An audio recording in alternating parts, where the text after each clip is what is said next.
Hello and welcome to the Eating Disorder Therapist podcast. This is a podcast to help you find peace with food and overcome disordered eating. And I'm Harriet Frew, aka the Eating Disorder Therapist.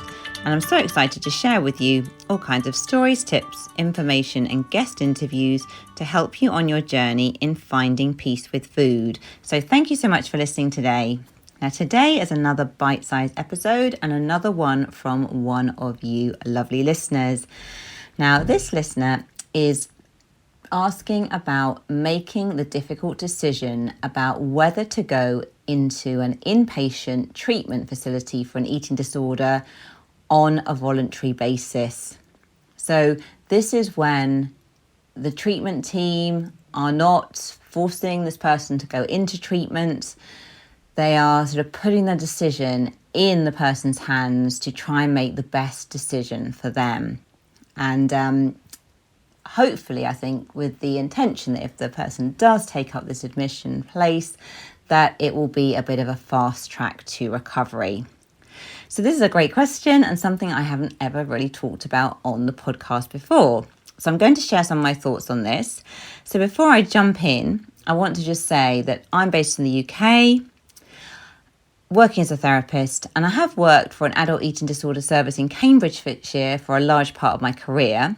And this has included working within the inpatient treatment facility there at different points.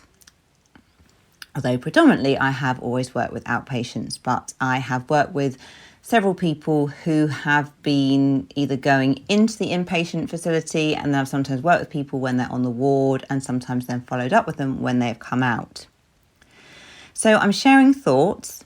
This is no substitute for medical advice, and it's always best to work closely with the professionals who are supporting you and hopefully understand the specifics of your situation best.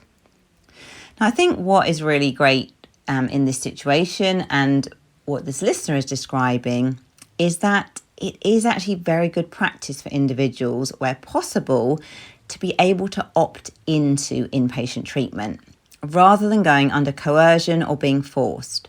Now, obviously, there may be some exceptions to this, and sometimes life-saving decisions have to be made. Maybe if someone has become so unwell, they just haven't got the capacity to make that decision, and they almost have to go in with not being able to kind of make that active opt-in decision. But I think in almost like 99% of cases, it's so much more preferable if people can actually opt in to do that.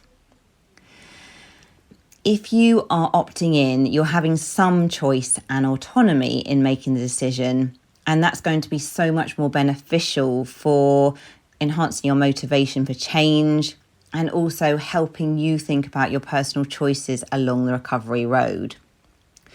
Now, I'm talking about this as well as though there is great choice and availability of inpatient beds. Now, I know that in the UK, this is often not the case. And even if you opt into treatment, you may have a considerable wait before a bed is even available. So this is not ideal for motivation or managing expectations, but it is often the reality. So discussing this question, I think what's quite helpful first is to think about what an inpatient facility may offer in comparison to being supported as an outpatient in the community. And again, I'm talking about my kind of knowledge of the service that I've worked in and also in the UK. So when you go into hospital for eating disorder treatment, it is usually an intensive programme.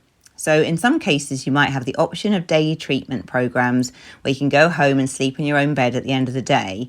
But in most cases, if you're opting into hospital treatment, you will generally be living on a specialist ward in a hospital. You may have your own room where you sleep at night and have some time for yourself during the day. However, your time and energy will be structured and focused around recovery. So this will include your meals and snacks throughout the day, and you will also tend to have therapy groups, recreational groups, quiet time, communal areas for support, and spending time with other patients.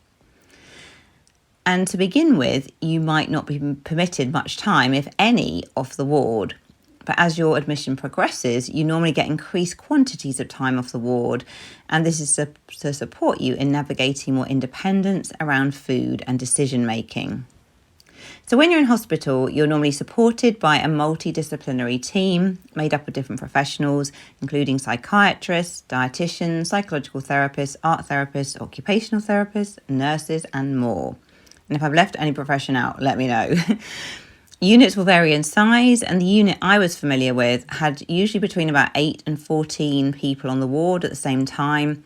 And in the UK, generally people are put together with the same diagnosis, and mainly hospital admissions, at least again historically and mainly in the UK, tend to be more for patients with anorexia nervosa. But I understand this is quite different in the USA, where you can have people with different diagnoses all on one ward together. So I'm not saying one is right or one is wrong. I'm just saying that in the UK it tends to be more sort of inpatient treatment tends to be more focused specifically around anorexia nervosa. Now, inpatient treatment as well is usually longer term treatment. It's unlikely to be less than 3 months. It's more typically around 6 months, but it can be longer than this. However, if you have a chronic eating disorder and have struggled for many years and have had many admissions, you can sometimes go in for a sort of top-up or brief admission, which might just be a few weeks rather than for the prolonged period. So that's a bit about a hospital admission.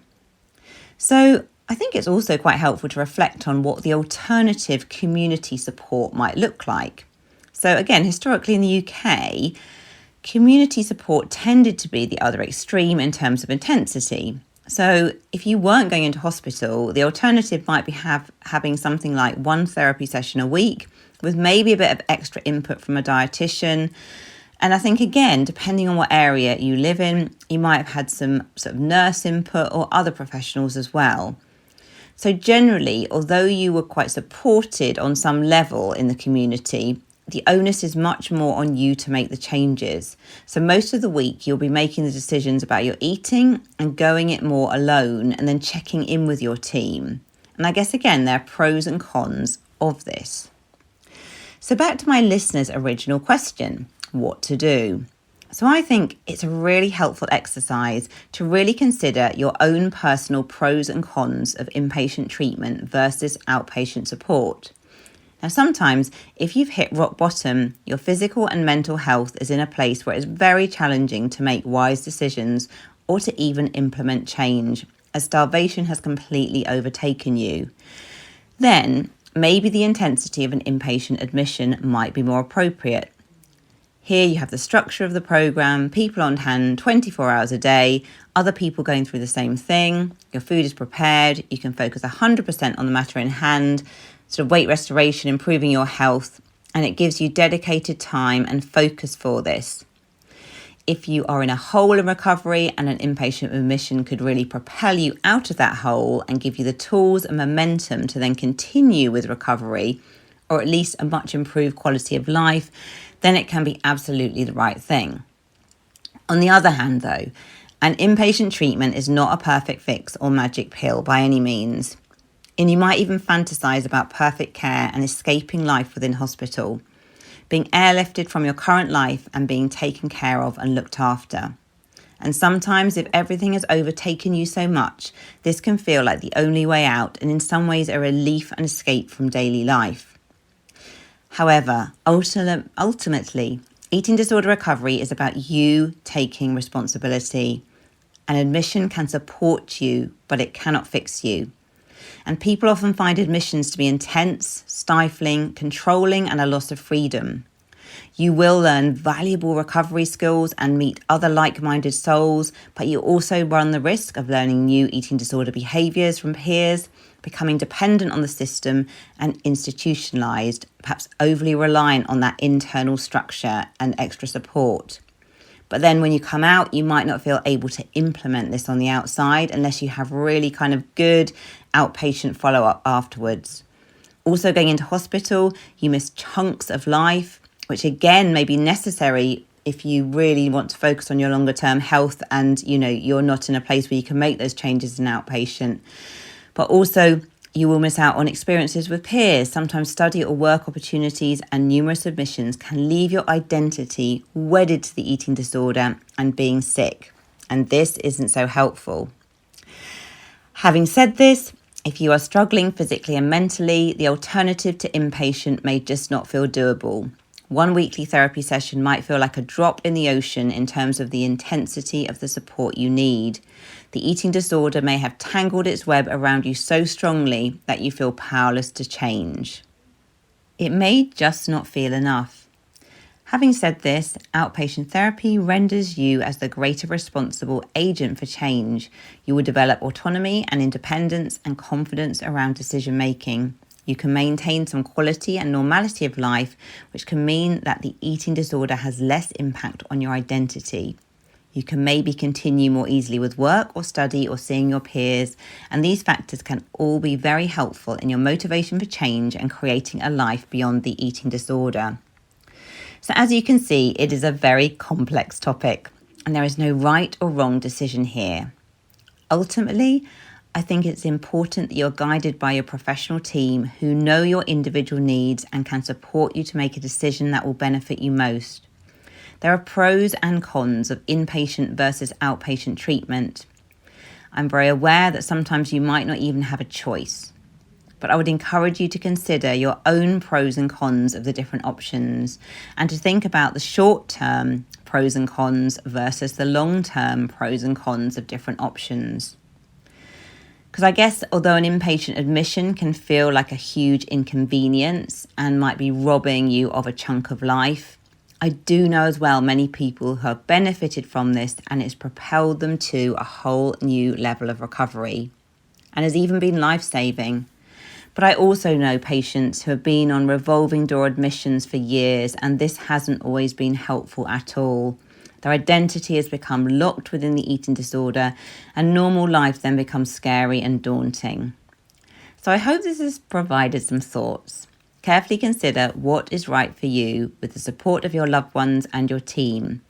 Investigate the unique factors about your different support options.